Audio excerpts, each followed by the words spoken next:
இந்த மாதிரி ட்ரெடிஷ்னல் சாம்பார் வந்து எத்தனை பேருக்கு தெரியும் அப்படின்றத இந்த சாம்பாரை பார்த்துட்டு சொல்லுங்கள். இது எப்படி செய்யணும் அப்படிங்கிறதையும் நான் இந்த வீடியோவில் சொல்லியிருக்கேன். ஸ்கிப் பண்ணாமல் பார்த்தீங்கன்னா தான் உங்களுக்கு புரியும். வாங்க சாம்பார் ப்ரிப்பரேஷனுக்கு போகலாம். சாம்பாருக்கு தேவையான பொருட்கள்: முருங்கைக்காய், வெங்காயம், தக்காளி எடுத்திருக்கேன். இந்த மாதிரி மெத்தடில் வந்து நீங்கள் யாரும் சாம்பார் சாப்பிட்டு இருக்க மாட்டீங்க. இது வந்து ஓல்டு ஸ்டைல், எங்கள் பாட்டிலாம் பண்ணுற அந்த ஓல்டு ஸ்டைல். இது எப்படின்னு பார்ப்போம். ஃபஸ்ட்டு தோரம்பருப்பை வந்து ஊற விட்டுக்கணும். 1 மணி நேரத்துக்கு இதை வந்து ஊற விட்டாச்சு. வாஷ் பண்ணிவிட்டு நல்லா கழுவிட்டு தான் ஊற வச்சுட்டேன். இந்த பாருங்க, அடுக்கில் அந்த கில்லு பதம் வருது பாருங்கள். இந்த அளவுக்கு சாஃப்டாக வர அளவுக்கு ஊற போடணும். ஒரு அரை மணி நேரம் ஊற போட்டால் கூட பரவாயில்ல. புளி வந்து ரொம்ப கம்மியாக தான் இருக்குது. ஒரு சின்ன நெல்லிக்காய் அளவு புளி தான் நான் எடுத்திருக்கேன். இதை ஊற போடணும். ஏன்னா தக்காளி வந்து நாட்டு தக்காளி எடுத்திருக்கேன். அதனால் புளி வந்து கொஞ்சம் கம்மியாக போடுங்க, ஏன்னா புளிப்பு அதிகமாகிடும். இப்போ ஒரு குக்கர் எடுத்திருக்கேன். அந்த ஊறின தோரம்பருப்பு எல்லாமே இதில் நான் சேர்க்குறேன். இந்த சிறுபருப்பு அதெல்லாம் சேர்க்க வேண்டாம். இது வந்து பாட்டிலாம், எங்கள் பாட்டிலாம் அப்போ செய்கிற, அந்த காலத்தில் செய்கிற சாம்பார் தான் இது. அப்போல்லாம் வந்து அடுப்பில் போட்டுடுவாங்க. ஒரு சட்டியில் அடுப்பில் போட்டு வேக விடுவாங்க. இப்போ தான் வந்து குக்கர் எல்லாமே வந்துடுது. இந்த குக்கரில் சேர்த்துட்டேன். அதனால் இந்த குக்கர்லேயே நம்ம ஈஸியாக சட்டுன்னு பண்ணிடலாம். இது வந்து ரொம்ப ரொம்ப ஈஸியான சாம்பார், சட்டுன்னு பண்ணிடலாம். இது மஞ்சப்பொடி, பெருங்காயம், இந்த வெட்டி வச்சிருக்கிற காய்கறி மொத்தமாக நான் வந்து இதில் சேர்த்துடணும்.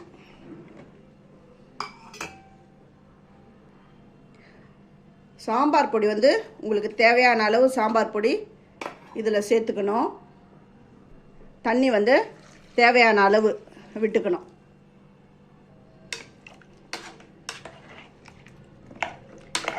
ஏன்னா நம்ம புளி தண்ணி கூட நம்ம இதில் விட போகிறோம்.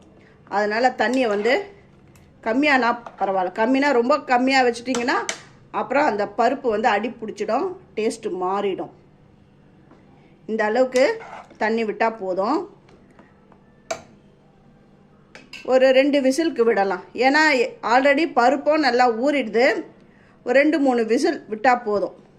அடுப்பு ஆன் பண்ணிடுறேன். எண்ணெய் வந்து 1 ஸ்பூன் நல்லெண்ணெய் விடணும். எல்லாத்தையும் நல்லா கலந்து விட்டுடுறேன்.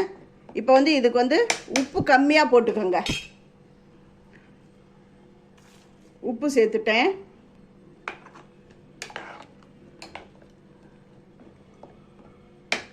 கலந்து கொடுத்தாச்சு.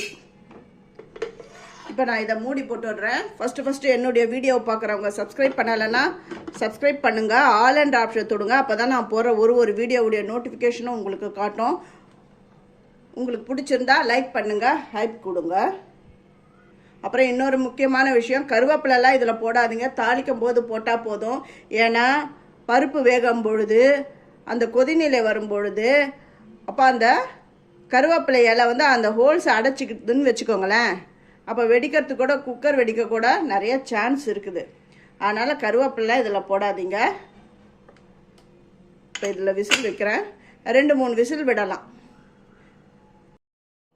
புளியை கரைச்சி அது தண்ணியை எடுத்து வச்சுட்டேன், வடிகட்டி எடுத்து வச்சுட்டேன்.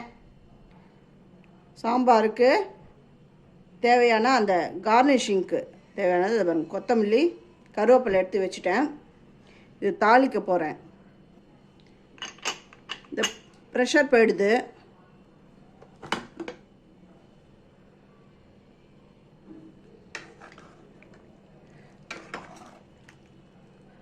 சாம்பார்லாம் பாருங்க, அந்த பருப்பு நல்லா குழஞ்சி வந்துடுது. ஏன்னா நம்ம ஏற்கனவே ஊற போட்டுட்டோம். அதனால் அந்த சாம்பார் நல்லா குழஞ்சி வந்துடும். உப்பு திட்டம் எப்படின்னு பார்த்துக்கோங்க. உப்பு கரெக்டாக இருக்குது. இந்த டைமில் வடிகட்டி வச்சுருக்கிற புளியை இதில் சேர்த்துடுறேன். இதுக்கு வந்து தாளிப்பு கொடுக்கணும்.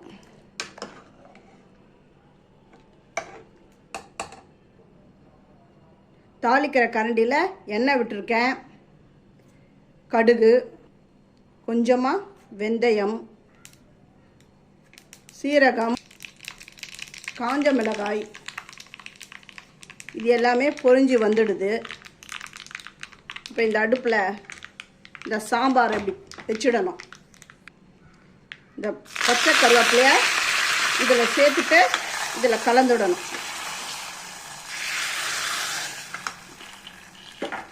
புளி விட்டுருக்கோம் இல்லையா, அந்த புளி தண்ணி வந்து இது அந்த பச்சை வாடை போக இது கொதிக்கணும்.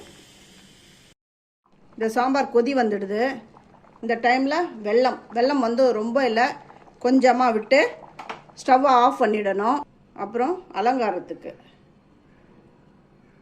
இந்த கொத்தமல்லியை சேர்த்துட்டு அப்படி மூடி போட்டு விடணும். இப்போ நான் இதில் தோசை விட போகிறேன். இது தோசைக்கு மட்டும் இல்லை, சாதத்துக்கும் ரொம்ப நல்லாயிருக்கும். நம்ம வந்து பருப்பு தனியாக காய் தனியாக அப்படி வேக வச்சு தான் சேர்ப்போம். இது தாத்தா பாட்டிலாம், அதாவது பாட்டி வந்து இந்த மாதிரி தான் பண்ணுவாங்க. ஏன்னா அவங்க தோட்டத்துக்கு போக வேண்டிய வேலைலாம் இருக்கும். அந்த காலத்தில் வந்து ஹார்ட் ஒர்க்கிங். இந்த மாதிரிலாம் சமையல்னா சட்டுன்னு பண்ணிவிடுவாங்க. இந்த மாதிரி பருப்பு குழம்பு பண்ணாங்கன்னா சாதம் டிஃபன் அது மட்டும் இல்லாமல் ரொம்ப திக்காக பண்ணுவாங்க. இந்த களின்னு சொல்லுவாங்க பாருங்கள், கேழ்வரகு களி, அதுக்கெல்லாம் இது ரொம்ப ரொம்ப சூட்டபுளாக இருக்கும். முருங்காய் வாடையோடு அவ்வளோ சூப்பராக இருக்கும் இந்த குழம்பு. இதை நீங்கள் ஒரு தடவை உங்கள் வீட்டில் செஞ்சு பார்த்துட்டு எப்படி இருந்ததுன்னு எனக்கு கமெண்ட் பண்ணுங்க. பாருங்க தோசை, இது வந்து முழுக்க ரேஷன் அரிசியில் தான் அரைச்ச மாவு. இது அது எப்படின்னு சொல்லிட்டு நான் எல்லா வீடியோலையும் நிறைய வீடியோ அதில் போட்டிருக்கேன் பாருங்க.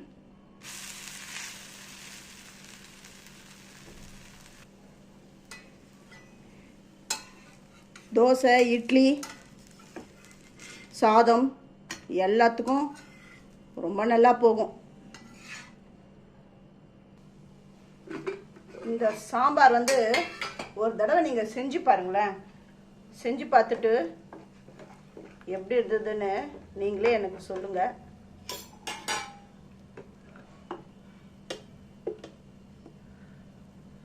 முருங்காய் வச்சுக்கிறேன். முருங்காய் சாம்பார் ரெடி. தேங்க்யூ.